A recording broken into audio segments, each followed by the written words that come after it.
Hello students, आप सभी का हमारे यूट्यूब चैनल लर्निंग यूनिवर्स में बहुत बहुत स्वागत है। आज हम 9th क्लास की वर्कशीट नंबर 62 जो कि 5 दिसंबर के लिए है, इसको हम करेंगे। ये वर्कशीट आपकी इंग्लिश सब्जेक्ट की जो आपकी पोएम है आपकी बुक की ऑन किलिंग अ ट्री उससे ली गई है। उसके कुछ स्टैंजा दिए गए हैं, ऊपर उस स्टैंजा का पूरा एक्सप्लेनेशन दिया गया है, इवन पोएम के बारे में बताया गया है और उससे रिलेटेड नीचे कुछ क्वेश्चंस हैं जहाँ से हमको जो ऑप्शंस हैं उन्हें चूज़ करके सही ऑप्शंस को चूज़ करके लिखना है। तो पोएम की तरफ चलते हैं और पोएम को पढ़ते हैं और इसकी समरी जानने का प्रयास करते हैं कि पोएम क्या है और किस थीम पर ये बेस्ड है। तो देखते हैं। On killing a tree, give Patel इनकी एक कंपोज़र हैं जो इनकी पोएम है। इसमें क्या है कि the poem on killing a tree explain the process of killing a tree. इसमें क्या है कि कैसे पेड़ को काटा जाता है उसकी पूरी प्रोसेस बताई गई है। The poet say that killing a tree is difficult and time consuming process. लेखक कहता है कि जो कवि है कि काफ़ी ज़्यादा कठिन और समय लेने वाली यह प्रक्रिया है, मतलब पेड़ को काटना, क्योंकि simply stabbing a knife is not enough to kill. केवल आप चाकू मार दें किसी पेड़ में तो उस पेड़ काटने के लिए अधिक नहीं है। Because it has grown on nourishment from the nutrients found in the earth and on years of sunlight water and air. क्योंकि जो पेड़ है वो जो नॉरिशमेंट यानी उसका जो पोषण होता है वो ज़मीन के अंदर जो न्यूट्रिएंट्स होते हैं पोषक तत्वों से मिल के हुआ है। सालों साल उसने सूरज की रोशनी में अपना भोजन बनाया है, पानी और हवा ली है, तो कई सालों की प्रक्रिया के बाद एक पेड़ बड़ा होता है। तो केवल चाकू मार देने से या चाकू से उसको काट के गिराना आसान नहीं है। The leaves and branches of the tree sprout even from its irregular scaly and diseased looking bark. Poet कहता है कि जो ट्री की लीव्स हैं, पत्तियां हैं, उसकी शाखाएं हैं, वो स्प्राउट्स मतलब वो बढ़ती रहती हैं, even from its irregular scaly and diseased looking bark. जबकि क्या होता है कि उसकी जो बार्क यानी उसकी जो खाल होती हैं पेड़ों की वो इरेगुलर तरीके से गिर रही हैं, स्केली और डिसीज़ मतलब सूख गई हैं, लेकिन उसके बाद भी पेड़ की शाखाएं और पत्तियां बढ़ती रहती हैं, निकलती रहती हैं। So hacking a tree with a knife,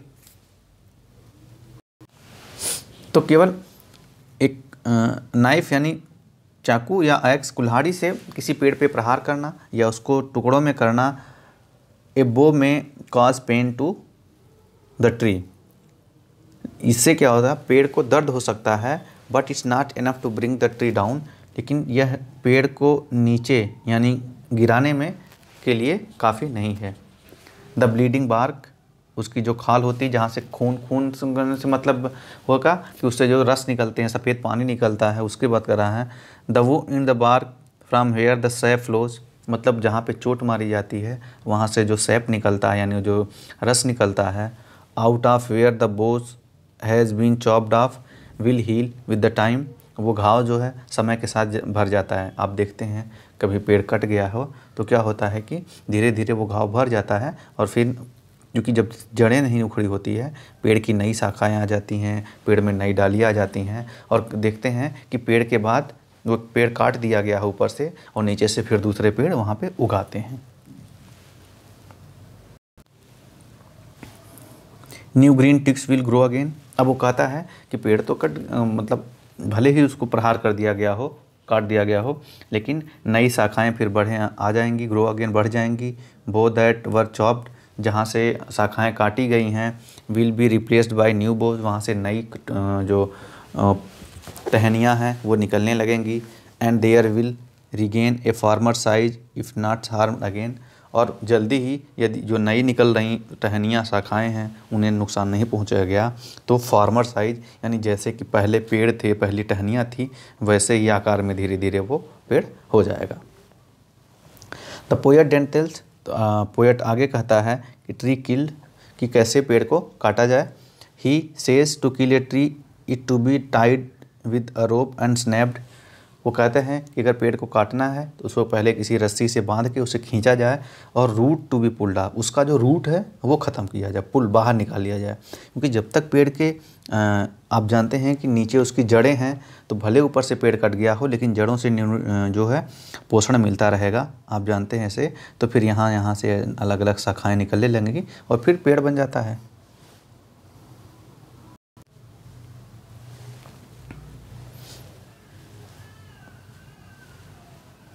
once the centre of the life source the root is exposed, और एक बार जो उनकी जो जीवन का जो सेंटर स्रोत होता है, मतलब जो जैसे हमारे जीवन का स्रोत क्या होता है, भोजन और ऑक्सीजन। अगर हमें मतलब पोषण ना मिले और ऑक्सीजन ना मिले तो आदमी क्या होगा, मृत हो जाएगा। ऐसे पेड़ को क्या होता है, अगर उसकी जड़ें उखाड़ ली जाएँ तो क्या होगा, वो सूख जाएगा। तो जब एक बार उसका जो सोर्स है वो ख़त्म हो जाएगा तो बिकम वीक, वो कमज़ोर हो जाएगा। The source is described as a white and wet, probably referring to the tree sap. यहाँ सोर्स से मतलब है जो वाइट, मतलब जो सफ़ेद और गीला जो उसका सैप रस होता है पेड़ का, उससे जो सफ़ेद लिक्विड के रूप में होता है। Then if the tree is expose to the sun, और यदि उस पेड़ को जहाँ उसकी जड़ें जहाँ उखाड़ के रखा गया है उसे सूरज की रोशनी में छोड़ दिया जाए और हवा में, तो the life of source will dried up, तो उसकी जो लाइफ है यानी उसकी जड़ें हैं वो सूख जाएंगी। Slowly it will start become brown, धीरे धीरे भूरा हो जाएगा, और सॉफ्टनेस फेडिंग, उसकी जो कोमलता है वो ख़त्म हो जाएगी। यानी जब पेड़ हरे होते हैं तो उनकी डालियाँ और लकड़ी जो होती है वो सॉफ्ट होती है, लेकिन जब वो सूख जाती है तो वो हार्ड हो जाती है।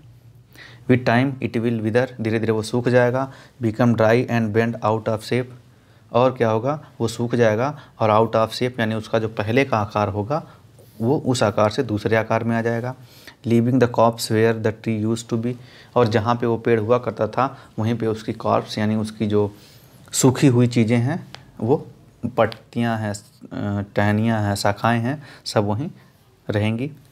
इन short the exposure will leave the root vulnerable, संक्षेप में जो पेड़ की जड़ों को एक्सपोज कर देना, खोल देना से क्या होगा, उसकी जो जड़ें हैं वो वल्नरेबल हो जाएंगी, और all the impact of the whether it will ultimately weaken the tree and kill it, और जो वेदर वातावरण का जो प्रभाव है वो धीरे धीरे उसको कमज़ोर करेगा और इस प्रकार से पेड़ क्या होगा, सूख जाएगा। तो यहाँ कहने का मतलब ये है राइटर के कि पेड़ को अगर आप चाहें टहनी से, चाकू से काट दें, क्या बोलते हैं, और उसको छोड़ दें तो फिर वहाँ पेड़ आ जाएगा, नई शाखा निकलेंगी। लेकिन आपने अगर उसे जड़ से उखाड़ दिया है और फिर उसे सूरज की रोशनी में रख दिया है तो उसका जो भोजन का स्रोत है वो समाप्त हो जाएगा, पेड़ से पत्तियाँ सूख जाएंगी, डालियाँ सूख जाएंगी, उसका आकार चेंज हो जाएगा, उसकी जो सॉफ्टनेस है वो चली जाएगी, और धीरे धीरे मौसम के साथ पेड़ सूख जाएगा। अब हम पढ़ते हैं इसको, पोयम को। So hack and chop but this alone would not do it, not so much pain will do it, the bleeding bark will heal, and from close to the ground will rise culls green twigs, miniature boughs, which it unchecked will expand again to the former size। तो ऊपर जो बताया गया उसी के बारे में ये है। अब यहाँ पे वही है कि अगर हम उसको कितना भी हैक करें, चॉप करें, लेकिन इससे उसको हार्म नहीं होगी, उसको ज़्यादा पेन नहीं, मतलब दर्द देने से ज़्यादा कुछ नहीं होगा, क्योंकि उसका जो ब्लीडिंग बार्क है वो जल्दी ही हील कर जाएगा, भर जाएगा। And from the close ground, और ग्राउंड से जल्दी ही नई ट्विग्स और मिनिएचर वो मतलब शाखाएं निकलेंगी, और पहले के पेड़ की तरह वो एक्सपैंड यानी बड़ी हो जाएंगी, विस्तृत हो जाएंगी। अब पहला आपका क्वेश्चन है, but this alone would not do it. Here the word this किसको रिफ़र करता है, तो आप देखेंगे यहाँ पे दिस यूज हुआ है हैक और चॉपिंग के लिए, तो यहाँ आपका सी जो है हैकिंग एंड चॉपिंग इसके लिए है। आपका दूसरा क्वेश्चन है, the literary device used in the bleeding bark will heal. इसमें एलिट्रेशन आप देखेंगे बी इनका प्रयोग हुआ है, आई का प्रयोग हुआ है, तो एलिट्रेशन है।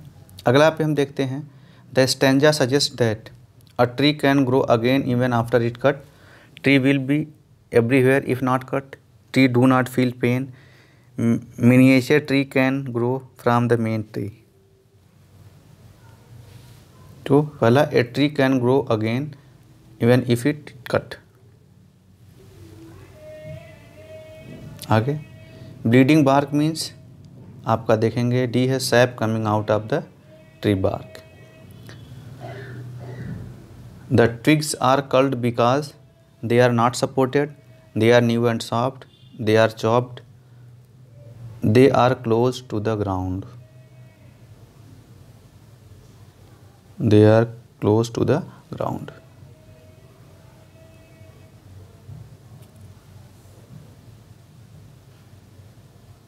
सॉरी, यहाँ पे इसका जो आंसर होगा वो होगा they are new and soft.